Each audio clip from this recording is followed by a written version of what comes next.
हुजूर फरमाते कैदियों को रिहा कराओ।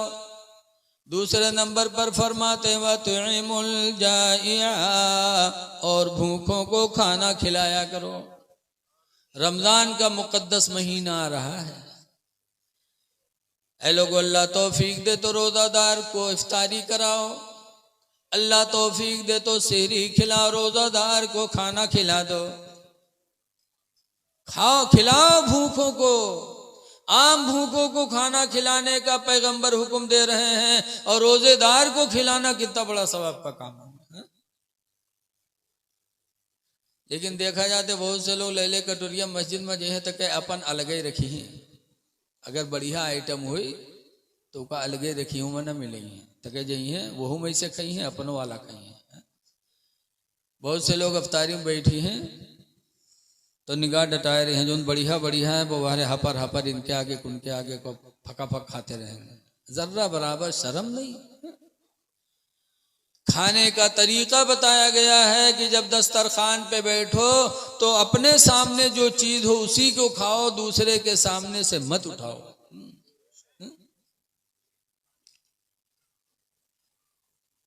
दूसरे का हक न मारो, भूखे को खाना खिलाओ।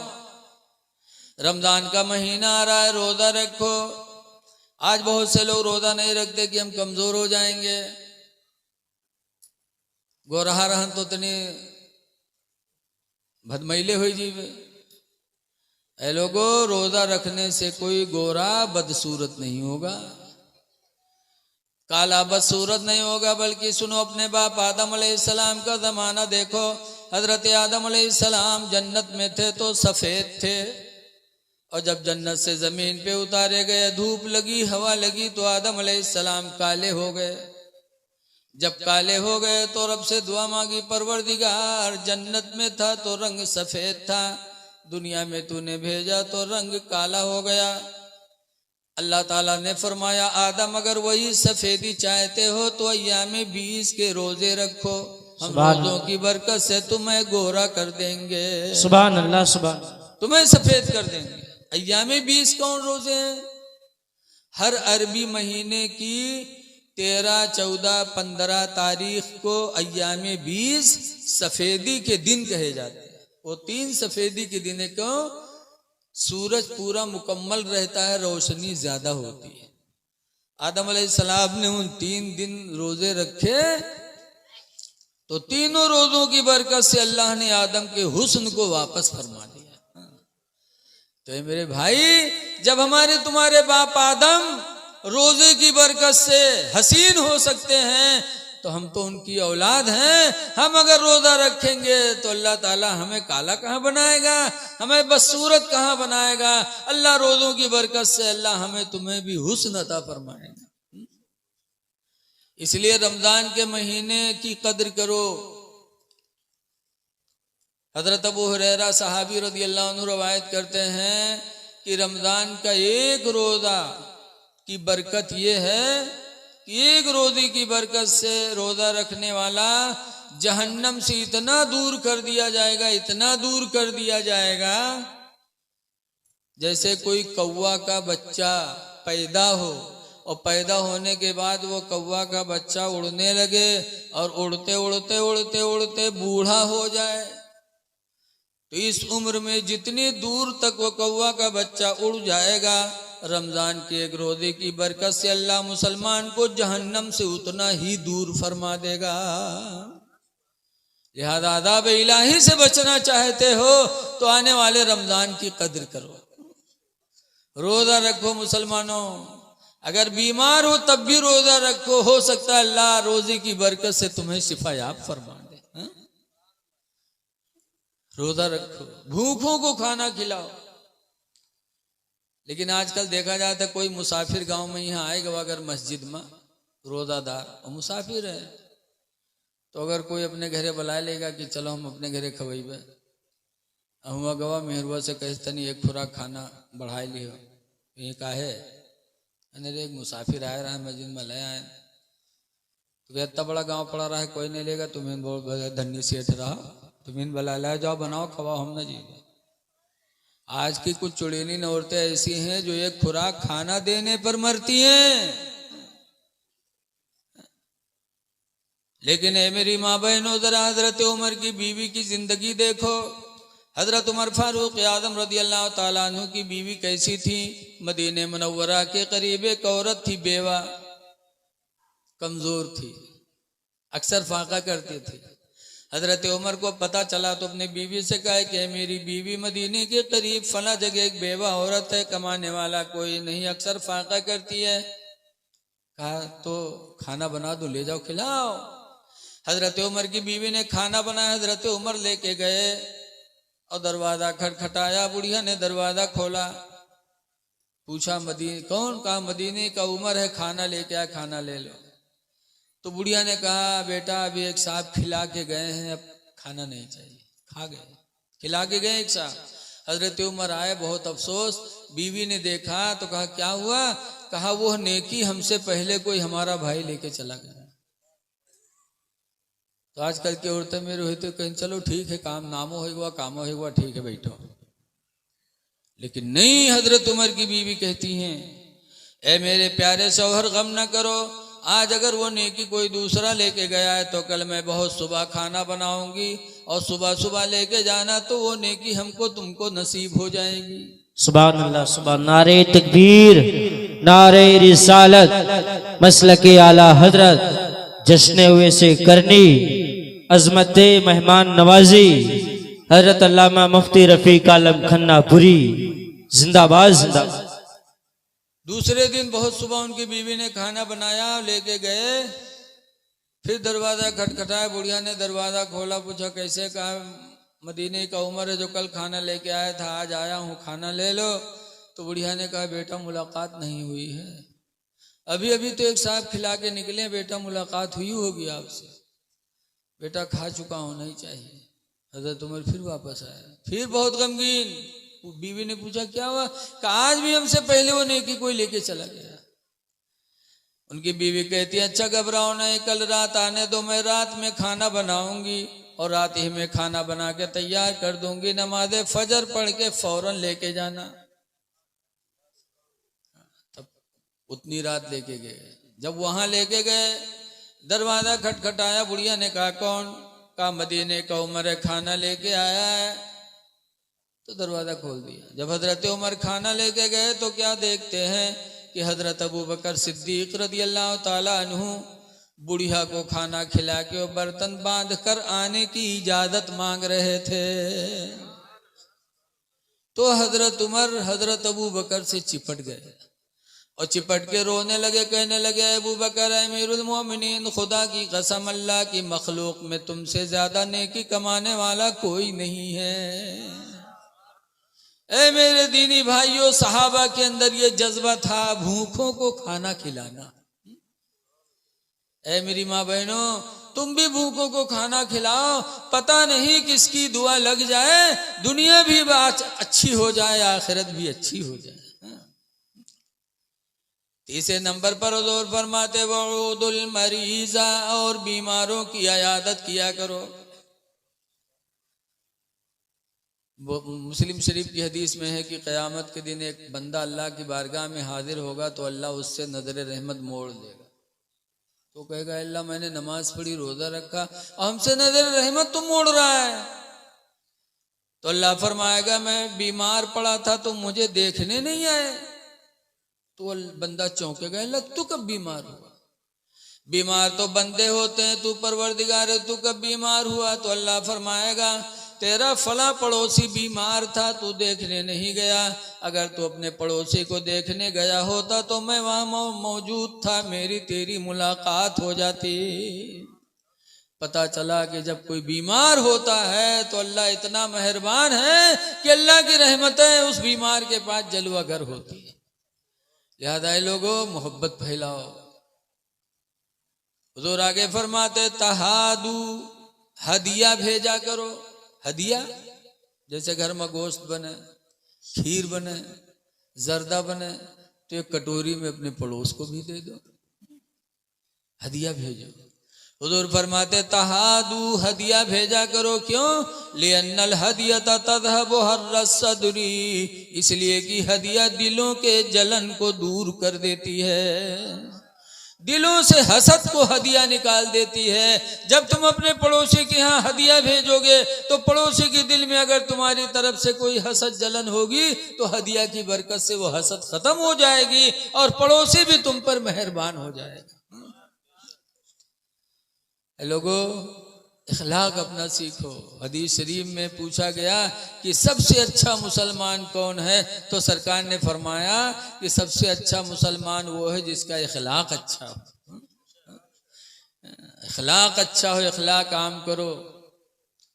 अल्लाह कुरान में फरमाता या अय्युहल्लज़ीना आमनू दुखुलू फिस्सिल्मि काफ़ा, ईमान वालो इस्लाम में मुकम्मल तौर से दाखिल हो जाओ।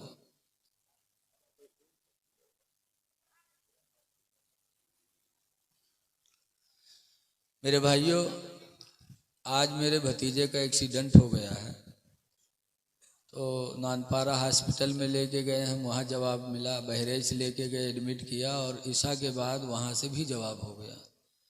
उसके सर की नस फट गई है, लखनऊ लेके गए हैं। मैं भी परेशान हूँ, दुआ करिए आप लोग दिल से कि अल्लाह ताला उस बच्चे को शिफा दे दे। मैं भी बहुत उलझन में हूँ, लेकिन फिर भी वादा था, हाजिर हुआ। हो सकता है अल्लाह ताला इसी जिक्र खैर की बरकत से शिफा दे दे। शिफा देने वाला वही है, बेशक। सुभान अल्लाह। तो ज़रा दिल से दुआ कर दो कि अल्लाह हुजूर सल्लल्लाहु अलैहि वसल्लम के वसीले से मेरे भतीजे को अल्लाह शिफा और सेहत अता फरमाए। आमीन अल्लाहुम्मा आमीन इंशाअल्लाह। हाँ, तो मैंने कुरान की आयत पढ़ी, या अय्युहल्लज़ीना आमनू दुखुलू फिस्सिल्मि काफ़ा, ईमान वालो इस्लाम में मुकम्मल तौर से दाखिल हो जाओ। आज देखो, किसी की दुकान अच्छी चलने लगी तो हम लोग कहते वो कामयाब हो गया।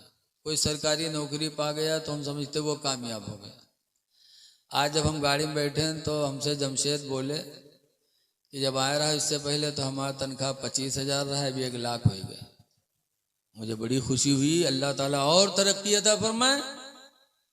बोलो, और कोई प्रधानी में जीत गया तब तो फलानवा तो बहुत कामयाब है। लेकिन ये हम और आप कहते हैं कामयाब है, लेकिन अल्लाह ने कामयाब किसको बताया?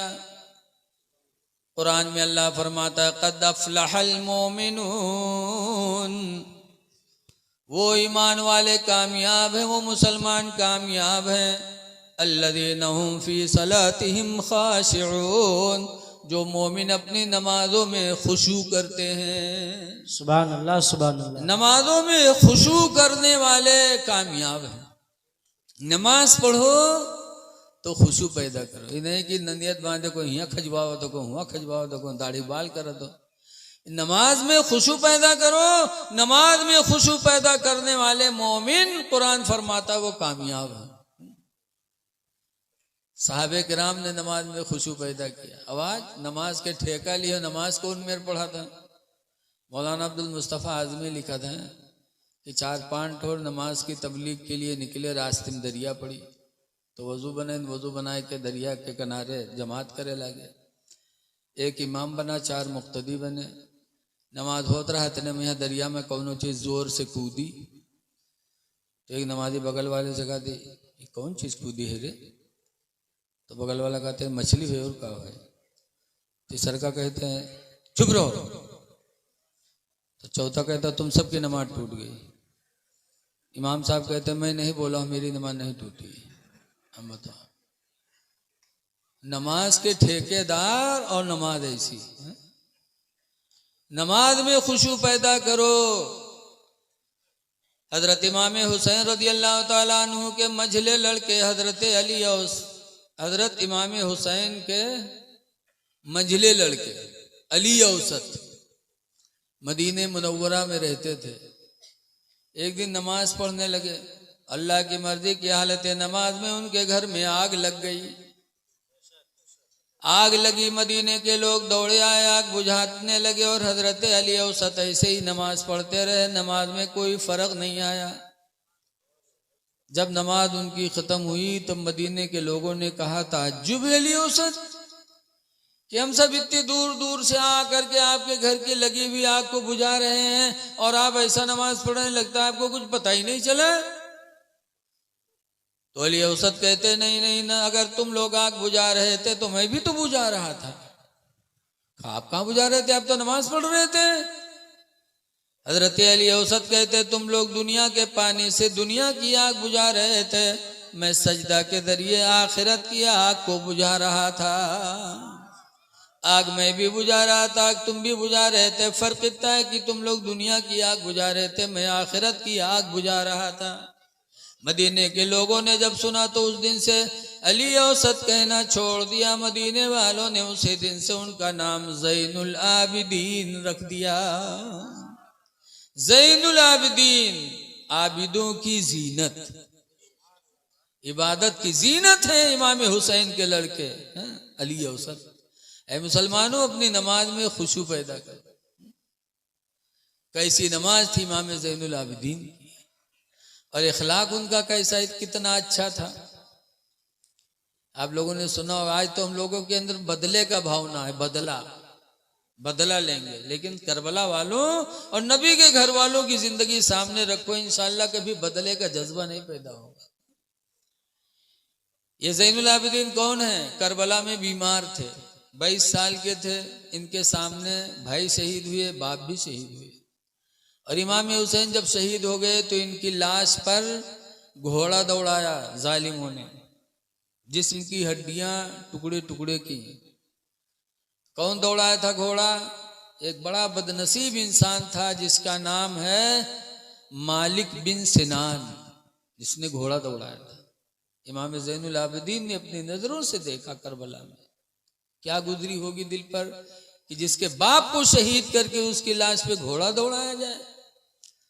दिल कितना रोया होगा ज़ैनुल आबिदीन का। लेकिन क्या सीरत थी उनकी कि मदीने वापस आने के बाद करबला से जब हज का दिन आया तो हज करने गए, काबे का तवाफ कर रहे थे कि उसी काबा के तवाफ में ये मालिक बिन सिनान मिल गया। कहा, ज़ैनुल आबिदीन मैं भूखा हूं, मुझे कुछ खिला सकते हो? ज़ैनुल आबिदीन ने कहा चलो। लेके गए खीमा में, मालिक बिन सिनान को ज़ैनुल आबिदीन ने खाना खिलाया, और जब खाने से फारिग हो गया तो कहा मैं थोड़ा आराम करना चाहता हूँ। कहा आराम करो। शाम हुई, कहा मैं रुकना चाहता हूँ। कहा रुक जाओ। रुका, फिर खाना खिलाया। 1 दिन रुका, 2 दिन रुका, 3 दिन रुका, बराबर इमाम ज़ैनुल आबिदीन मालिक बिन सिनान की खिदमत करते रहे। और जब तीसरा दिन आया, चलने लगा कि मैं जा रहा हूं, तो इमाम ज़ैनुल आबिदीन पूछते हैं कोई सवारी है? पैदल जाओगे कि कोई सवारी वारी है? कहा नहीं, पैदल जाऊंगा, सवारी नहीं है। तो इमाम ज़ैनुल आबिदीन कहते हैं मैं अपना घोड़ा आपको नजराना देता हूं, ये मेरा घोड़ा ले लो, तुम मेरे मेहमान हो, पैदल न जाओ। घोड़ा दिया। जब मालिक बिन सिनान घोड़े पर बैठ गया तो ज़ैनुल आबिदीन कहते जरा थोड़ी देर रुक जाओ। रुके। ज़ैनुल आबिदीन खीमे में गए, अब अंदर से एक थैली में अशरफियां लेकर के आए। क्या लेकर के आए? अशरफियां लेकर के आए ज़ैनुल आबिदीन। फरमाते हैं ये मेरी तरफ से तोहफा है आपको। तो मालिक बिन सिनान घबराया, चौंका। कहा ज़ैनुल आबिदीन आपने शायद हमको पहचाना नहीं। तो ज़ैनुल आबिदीन कहते हैं आपको भूल जाऊंगा? खुदा की कसम कयामत तक तुमको नहीं भूलूंगा, मैं तुम्हें भूल जाऊंगा। मेरे नजरों के सामने मेरे बाप को शहीद किया, फिर मेरे नजरों के सामने मेरे बाप के जिस्म पे घोड़ा दौड़ाया, लाश की भी हुर्मती की, मैं तुम्हें भूल जाऊंगा? खुदा की कसम पहचानता हूं, कयामत तक पहचानूंगा। तब कहने लगा अरे ताज्जुब है, पहचान रहे हो, इसके बावजूद 3 दिन से खाना खिला रहे हो, जा रहा हूं तो सवारी के लिए घोड़ा भी दे रहे हो, जिंदगी गुजारने के लिए तोहफा भी दे रहे हो, तुमको तो बदला लेना चाहिए। तो ज़ैनुल आबिदीन कहते हैं बदला क्या? जो तुम्हारे माँ बाप ने जो तुमको तालीम दिया था, जो तुमने अपने खानदान से सीखा, वो करबला में तुमने किया, और मैंने अपने खानदान से जो लिया है वो मैं कर रहा हूं। ऐ मेरे दीनी भाई, ये थे ज़ैनुल आबिदीन कि दुश्मन के साथ इतना अच्छा सलूक, और आज हम अपने पड़ोसी भाई के साथ, अपने सगे भाई के साथ सलूक नहीं कर पाते। भाई को पहचानो, भाई भाई होता है। हदीस पाक में कुरान करीम की आयत अल्लाह फरमाता है, सना शुद्ध भी अखीका, ऐ मेरे बंदे मैंने तेरे बाजुओं को तेरे भाई से मजबूत बनाया है। तेरा भाई पैदा करके तेरे बाजू में हमने ताकत दे दी। आज के 4-5 भाई गांव में यहाँ होते हैं तो उसे कोई लड़त है हाली? बोलो भाई, कहते हैं इसे लड़ियो तो 5 भाई हैं, 5 लाठी हैं। अगर कौन हमने बप्पा के अकेले हैं तो जो पाव थे गांव थपरी आ गए थे, कहते तो अकेले ही के आई को आगे पीछे है? इसलिए मैं गुजारिश करता हूं कि अहले बैत ने दूसरों के साथ अच्छा बर्तावा किया है, तुम अपनों के साथ नहीं कर सकते हो। अल्लाह ताला अहले बैत के रास्ते पे चलने की तौफीक अता फरमाए। तो आज ये कमियां क्यों हैं? हमारे आपके अंदर तालीम नहीं। तो इसलिए गुजारिश है, अल्लाह फरमाता है ईमान वालो, ईमान के अंदर, इस्लाम के अंदर मुकम्मल तौर से दाखिल हो जाओ। चेहरे पे दाढ़ी रखा लो, भी मुफ्ती साहब ने भी कहा। अच्छा एक बात बताओ, रसूलुल्लाह सल्लल्लाहु अलैहि वसल्लम ने जो ये फरमाया है, कस्तुस्सवारिब, मोछों को कतरवा डालो, वाफुल्लुहा, और दाढ़ी को बढ़ा लो, ये किससे कहा है? मुसलमानों से कहा है ना। हुजूर फरमाते खालिफुल मुशरिकीन, ऐ मेरे मानने वालों मुशरिकीन की मुखालिफत करो। कालू कैफा नुखालिफु या रसूल अल्लाह, मुशरिकीन ने कहा अल्लाह के रसूल हम मुखालिफत मुशरिकीन की कैसे करें? तो हुजूर फरमाते हैं कस्तुस्सवारिब, मोछों को कतरवा डालो, वाफुल्लुहा, दाढ़ी को बढ़ा लो। ये किससे कहा है मेरे नबी ने? सीताराम से? किससे कहा? अब्दुर्रहमान से, अब्दुल्लाह से। इसलिए लोगों, जिस नबी का तुमने कलमा पढ़ा उसी नबी का हुक्म है कि दाढ़ी बढ़ा लो, दाढ़ी रखा लो। आज या अली आली करते हैं आप, बोलो करते कि नहीं करते? मुहर्रम आता या अली आली हो, सुन्नी तो इमा आगे हैं, होना भी चाहिए माशाअल्लाह, या अली या हुसैन। लेकिन या हुसैन या अली कहने से पहले जरा सोचो तो कि इमाम हुसैन ने यजीद के हाथ पे हाथ नहीं दिया।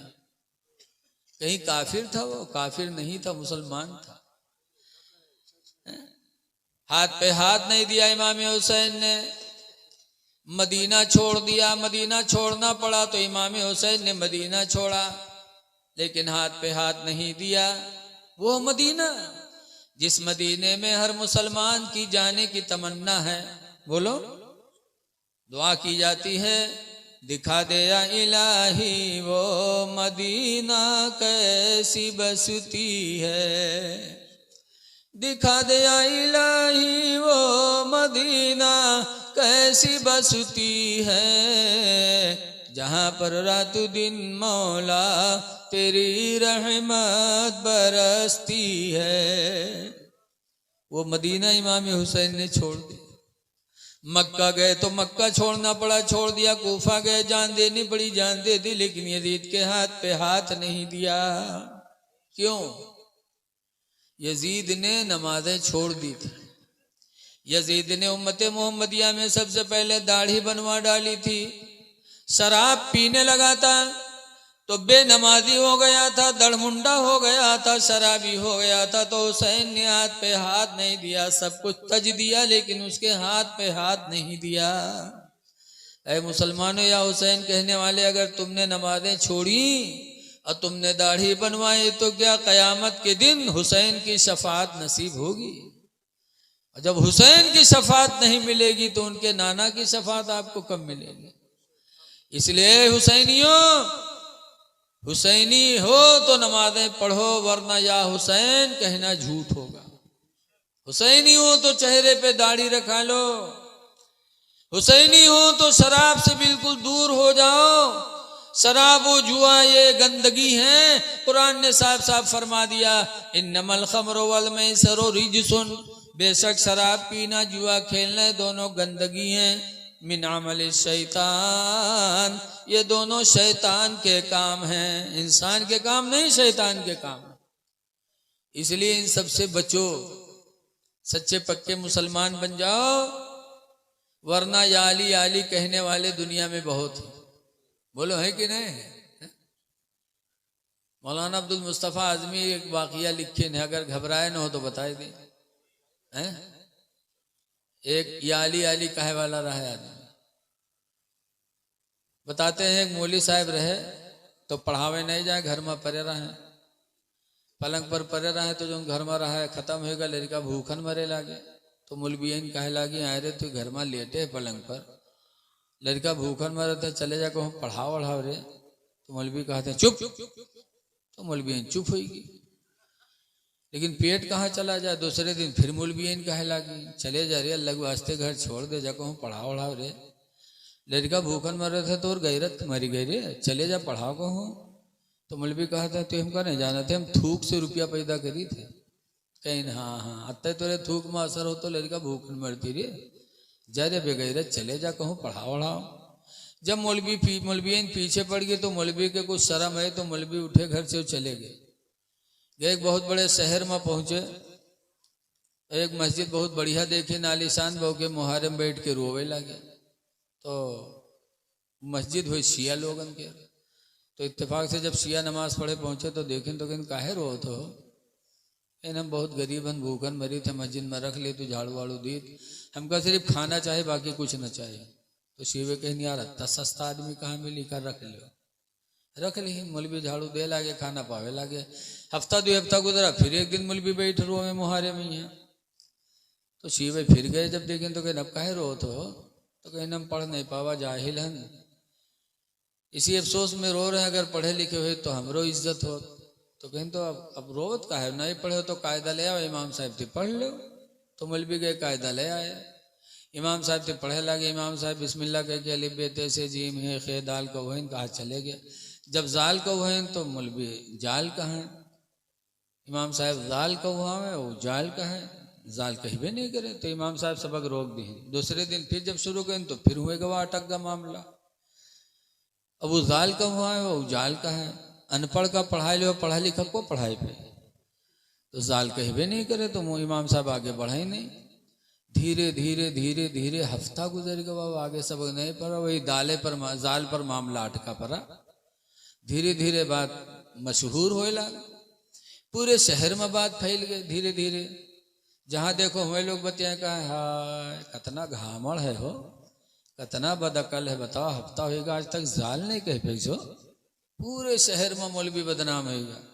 और जब बदनाम होगा तो एक दिन जैसे इमाम साहब फजर की नमाज पढ़ें सलाम फेरिन, वैसे मौलवी खड़े हुए, कहना आज कोई जाएगा नहीं, आज मैं हजरत इमाम हुसैन की शहादत बयान करूँगा, तो शिवे चौंके कहीं हाय अत्ते दिन तक ये जाल नहीं कहे पैसे तक की तकरीर कस के करी, तो सब शिवे रुक गए, कहीं देखिए आज ये बोलत का है, और पहले से मौलवी मौलाना उराहबे करे, वो मौलवी खड़े हुए और ऐसी शहादत इमाम हुसैन की दर्दनाक बयान किया कि सारे शिया भों भों रोए लगे, जब रोए लगे तो मौलवी चुप हो गया, जब शिवे रोए के चुपाने तब शिवे कहते आए हो 15 दिन होगा तुम जाल नहीं कह पाए, आज अचानक इतने बड़े मौलाना कैसे हो गए हो, तो मौलवी कहता तुम्हें कुछ पता है, आज रात जब मैं बिस्तर पे लेटा तो 1000 मरतबा मैंने कहा या अली या अली या अली या अली, तो शिवे कहीं तब,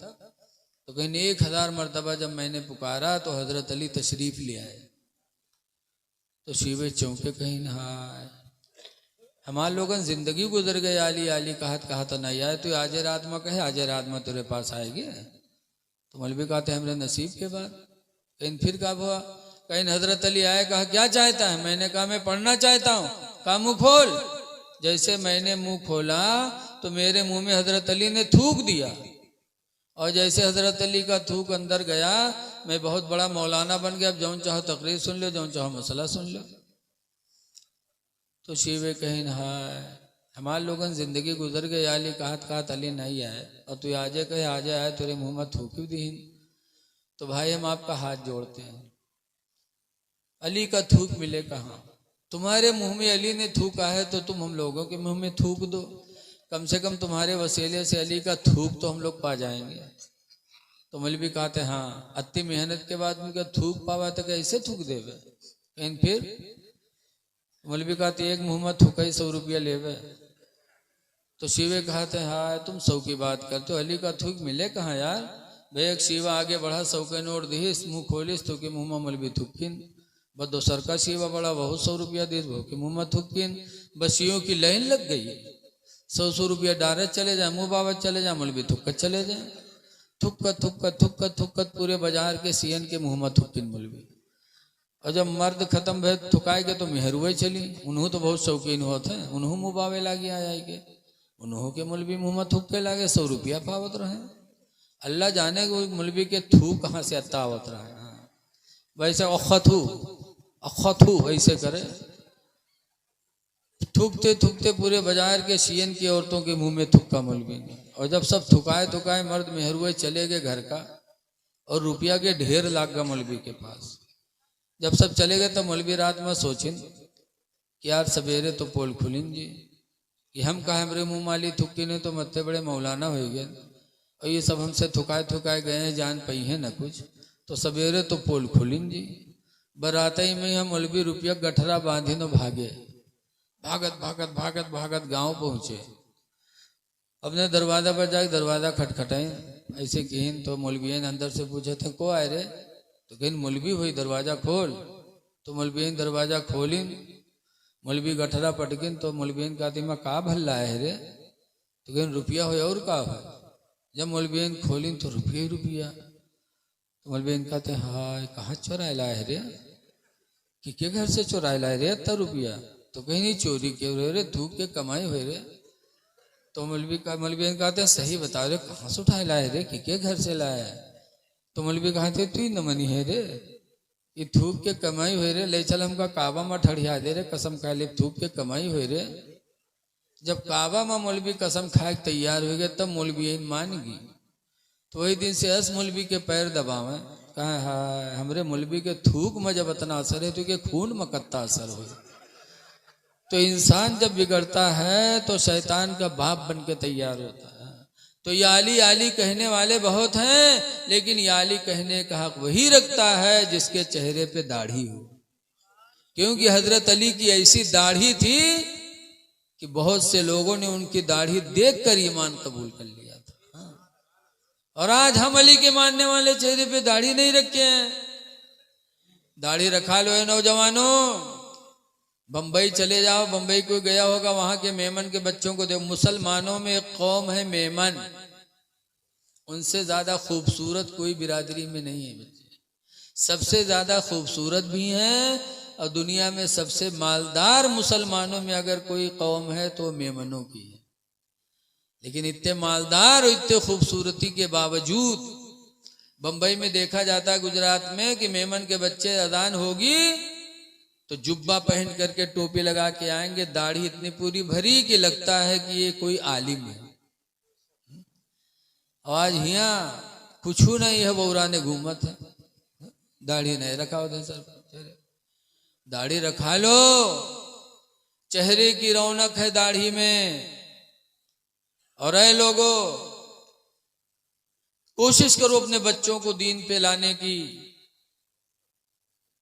लेकिन आज अफसोस है कि दाढ़ी को लोग बड़ी गिरी निगाहों से देखते हैं, बहुत गिरी निगाह से देखा था।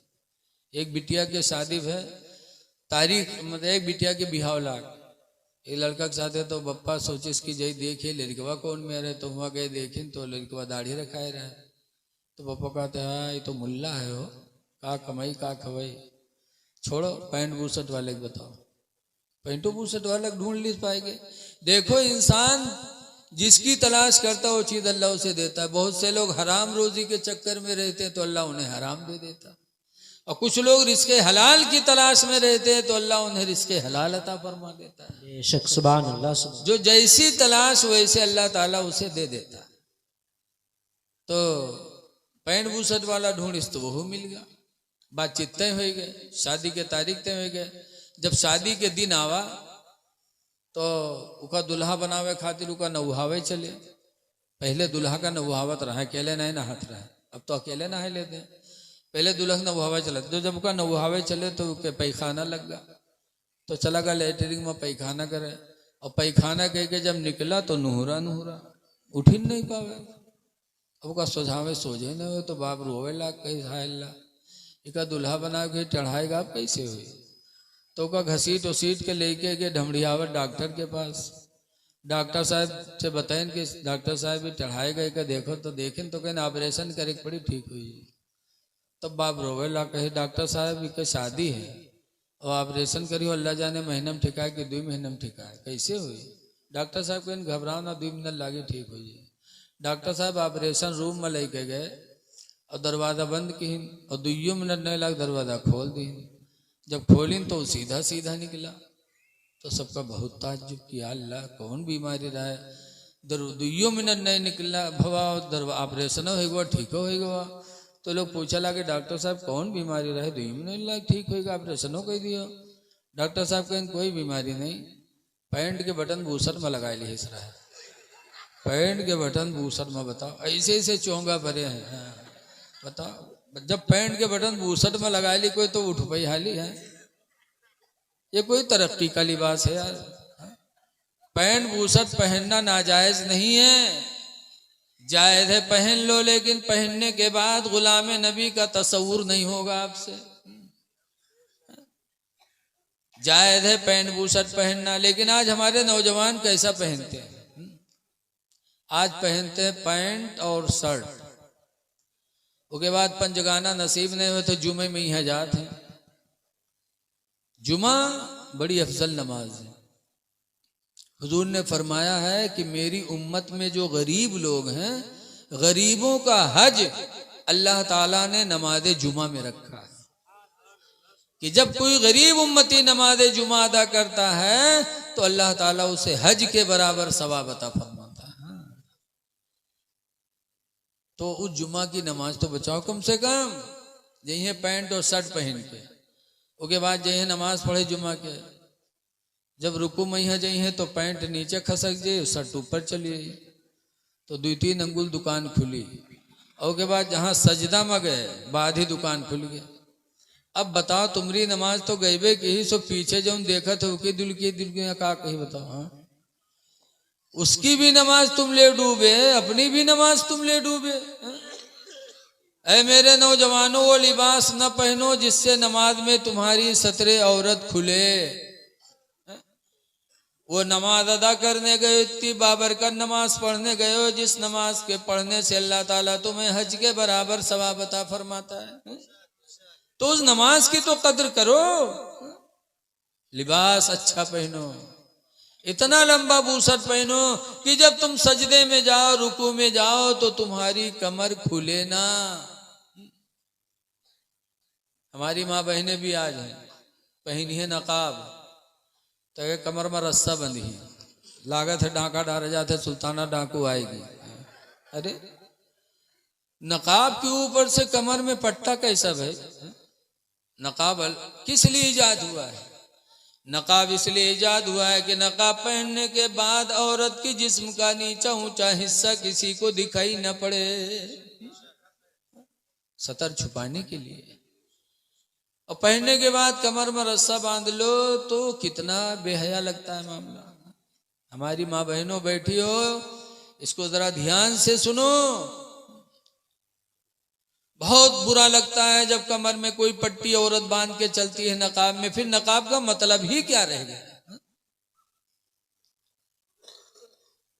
अल्लाह के लिए वो लिबास पहनो जिससे अल्लाह भी राजी हो, अल्लाह का रसूल राजी हो।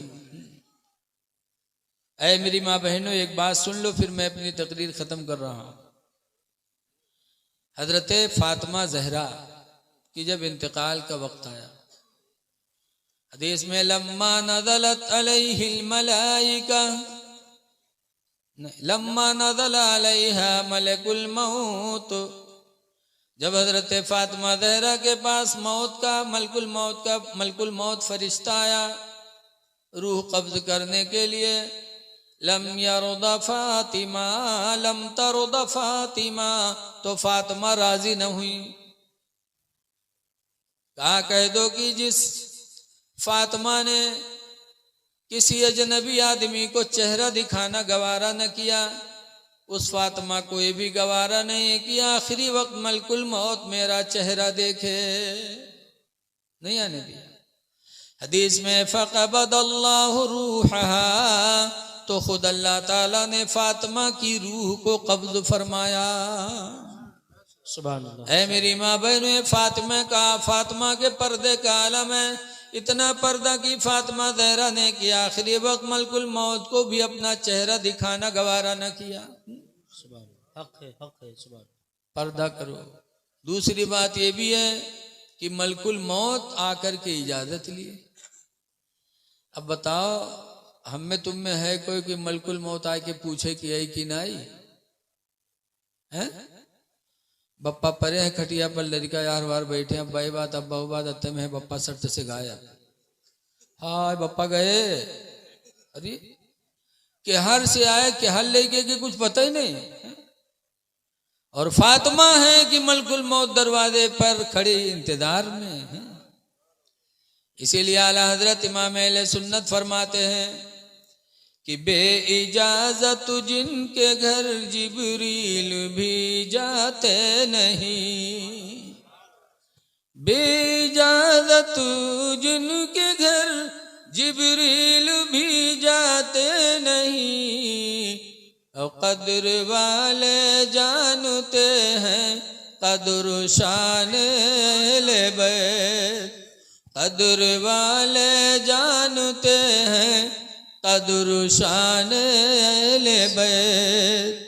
नारे तकबीर, नारे रिसालत, मसलके आला हजरत, अजमते हुए से करनी हजरत अल्लामा मुफ्ती रफीक आलम खन्नापुरी। नारे तकबीर, नारे रिसालत, सुभान अल्लाह, सुभान अल्लाह। लिहाजा लोगों, अल्लाह वालों की कद्र करो, अल्लाह वालों के मर्तबे बड़े बुलंद। हजरत यूसुफ अलैहिस्सलाम जब बादशाह मिस्र थे, एक बात सुन लो, उसके बाद फिर अपना मामला हम खत्म कर रहे हैं। वैसे करनी के ताल्लुक से उसका भी ताल्लुक है कि हजरत यूसुफ अलैहिस्सलाम के भाइयों ने मारकर कुएं में डाला था, आप लोगों ने सुना होगा। कितने लोग सुने तो नहीं हाथ उठाए। फिर अल्लाह ने उनको कुएं से निकलवाया, मुसाफिरों ने निकाला, फिर मिस्र की बाजार में ले जाके बेचा मुसाफिरों ने। तो हजरत यूसुफ गुलाम बन के रहे। और जब खरीद के कौन ले गया? मिस्र के बादशाह अजीज मिस्र जब यूसुफ अलैहिस्सलाम को खरीद के ले गया, तो यूसुफ अलैहिस्सलाम जब गए और बादशाह मिस्र की बीवी जुलेखा ने देखा हजरत यूसुफ का चेहरा, तो जुलेखा की शादी से पहले अल्लाह ताला ने जुलेखा को ख्वाब में यूसुफ अलैहिस्सलाम की सूरत दिखाई थी। जुलेखा की शादी नहीं हुई थी, तब ख्वाब में जुलेखा को यूसुफ अलैहिस्सलाम की सूरत दिखाई थी और इशारा हुआ था कि इन्हीं से तुम्हारी शादी होगी। और शादी हो गई अजीज मिस्र से। जब जुलेखा वहां पहुंची और अजीज मिस्र का चेहरा देखा तो दिल में नफरत की, ये वो चेहरा है ही नहीं जिसको ख्वाब में मुझे दिखाया गया था। तो उस चेहरे का इंतजार था जुलेखा को कि वो चेहरा कहाँ है जो मुझे ख्वाब में दिखाया गया था। यूसुफ अलैहिस्सलाम जब बिक करके मिस्र की बाजार में गए, बादशाह के घर में गए, जुलेखा की निगाह पड़ी, तो जुलेखा ने कहा हाँ यही वो चेहरा है जो मुझे ख्वाब में दिखाकर बशारत दी गई थी। तो जुलेखा दीवाना हो गई। अब ऐसा दीवाना हुई कि जुलेखा ने 7 कमरे बनवाए, और 7 कमरे जब बन गए, और ऐसे कमरे बनवाए कि एक में जाओ, फिर दूसरे में जाओ, फिर तीसरे में जाओ, फिर चौथे में जाओ। इसी तरीके से बनवाया। फिर जुलेखा यूसुफ अलैहिस्सलाम को लेके गई, और जब आखिरी कमरा में पहुंची, सब में ताला मारती जाती थी, आखिरी कमरे में जब गई, जुलेखा ने यूसुफ अलैहिस्सलाम से मिलना चाहा। तो यूसुफ अलैहिस्सलाम ने फरमाया, जुलेखा इस खुशी के महल को गम का महल न बनाओ। मेरा परवरदिगार इस बंद महल में भी हमें तुम्हें देख रहा है। लेकिन जुलेखा न मानी। तो यूसुफ अलैहिस्सलाम भगे। तो जब भगे तो उनका पीछा कुर्ता जुलेखा ने पकड़ा, खींचा, कुर्ता तो फट गया, लेकिन यूसुफ रुके नहीं और सारे दरवाजे खुद ब खुद मिन जानिबे इलाही खुलते चले गए और यूसुफ अलैहिस्सलाम बाहर पहुंच गए। जब जुलेखा मकसद में कामयाब नहीं हुई तो बाहर निकली और भल भल आंसू गिरे लगे। मेहरवन के आंसू बहुत गिरा था। अल्लाह जाने लहसुन लगाए रहा थे कार घरे तनिके में यहाँ बस आंसू गिरई है। बाद में मान जी इनके दुपट्टा अल्लाह सुन रहा था कि हाथ में लगाए रहा था। जुलेखा रोने लगी। कहा क्या हुआ? कैस गुलाम की सजा क्या होनी चाहिए यूसुफ की? इसने आप जैसे मलका के बदन में हाथ लगाया, इसने उल्टी तोहमत थोप दी। औरतों का मकर बड़ा तगड़ा होता है। तो यूसुफ अलैहिस्सलाम को जेल की सजा हो गई, जेल चले गए।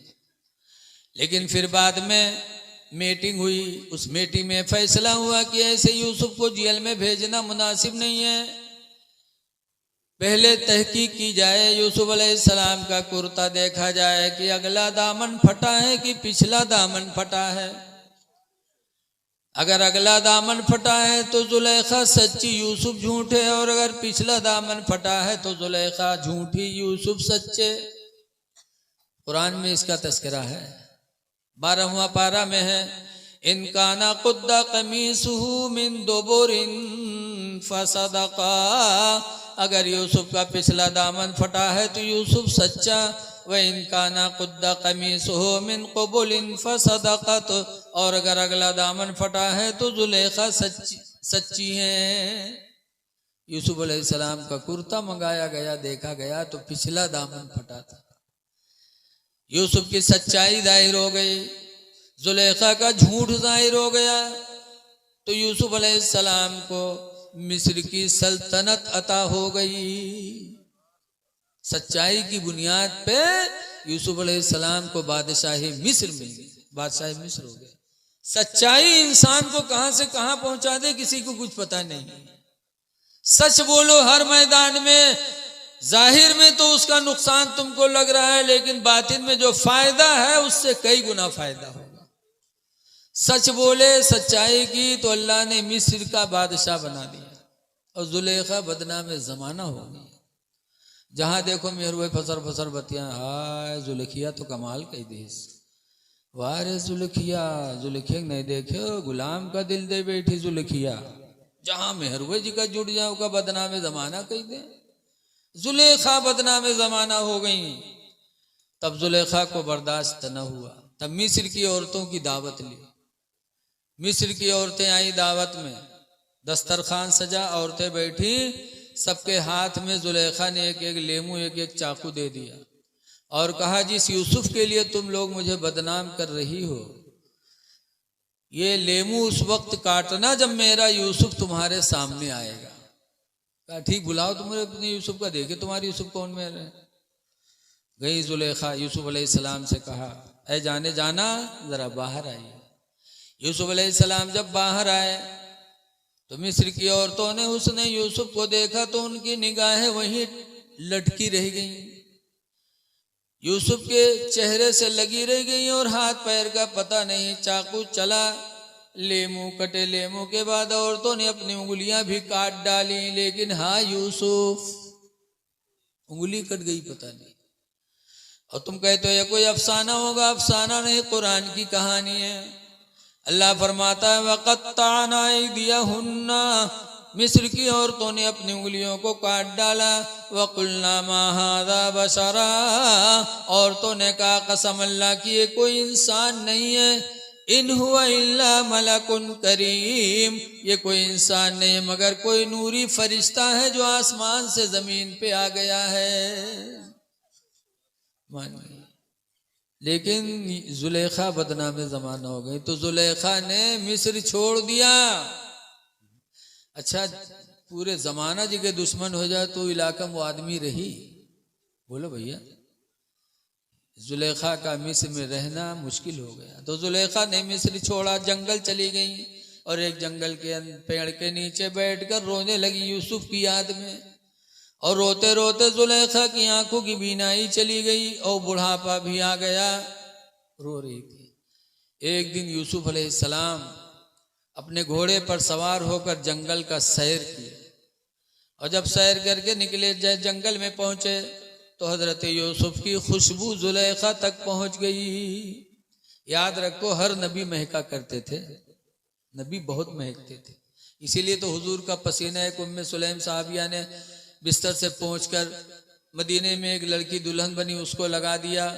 इतर नहीं लगाया तो वो दुल्हन जिंदगी भर महकी और दुल्हन की औलाद महकी, औलाद की औलाद महकी। लिखा है इस्लाम में कि 7 नस्लों तक नबी के पसीने से उसकी औलादें महकती रही। आला हजरत फरमाते हैं, वल्लाह जो मिल जाए मेरे गुल का पसीना, वल्लाह जो मिल जाए मेरे गुल का पसीना, मांगे न कभी इतुर न फिर चाहे दुल्हन फूल। बहरहाल जुलेखा को खुशबू मिली तो जुलेखा ने आसमान की तरफ निगाह चेहरा उठाकर पढ़ा था। क्या पढ़ा था जुलेखा ने? आज भी कुरान में वायत है। जुलेखा ने कहा था, सुबहान मन जालल अबीद मुलूका, पाक है वह परवरदिगार जिसने यूसुफ जैसे गुलाम को बादशाहत अता कर दी। वह सुबहान मन जालल मुलूका अबीदा, और पाक है परवरदिगार जिसने मुझ जैसी मलका को नौकरानी बना दिया। जो गुलाम था बादशाह हो गया, जो नौकरानी थी गुलाम बन गई, जो मलका थी नौकरानी बन गई। जब यूसुफ अलैहिस्सलाम ने जुलेखा की बोली सुनी तो जुलेखा के करीब गए, हाल पूछा तो जुलेखा कहती हैं, हाल पूछ रहे हो, देख रहे हो तुम्हारी याद में रोते रोते मैंने बीनाई भी खो दी, जिस्म भी गंवा दिया। तो यूसुफ अलैहिस्सलाम फरमाते, जुलेखा मेरे लायक कोई खिदमत हो तो बताओ। क्या बस एक खिदमत है यूसुफ, दुआ कर दो कि अल्लाह मेरी आंखों में रोशनी दे दे कि मैं जी भर के तुम्हें देख लूं। यूसुफ अलैहिस्सलाम ने दुआ मांगी तो यूसुफ की दुआओं की तो फैज़ जुलेखा की आंखों में रोशनी आ गई। ओ सुभान अल्लाह। कहा फिर? कहा दूसरी दुआ ये कर दो कि अल्लाह मेरी जवानी वापस कर दे। तो यूसुफ अलैहिस्सलाम ने दुआ मांगी तो जुलेखा की जवानी वापस हो गई। और कुछ? कहा तीसरी तमन्ना यह है कि तुम अपने निकाह में मुझे कबूल कर लो। तो यूसुफ अलैहिस्सलाम ने कहा ठीक, निकाह कर लिया। फिर एक लड़की पैदा हुई जिसका नाम बीबी रहमत पड़ा, और बीबी रहमत की शादी हजरत अय्यूब अलैहिस्सलाम से हुई। कहने का मकसद यह है कि इंसान जब खुदा के फैसले पे राजी रहता है तो अल्लाह उसके दर्जात को बढ़ाता रहता है। सच्चाई की बुनियाद पर इमाम हजरत यूसुफ को अल्लाह ने मिस्र की बादशाहत अता फरमाई।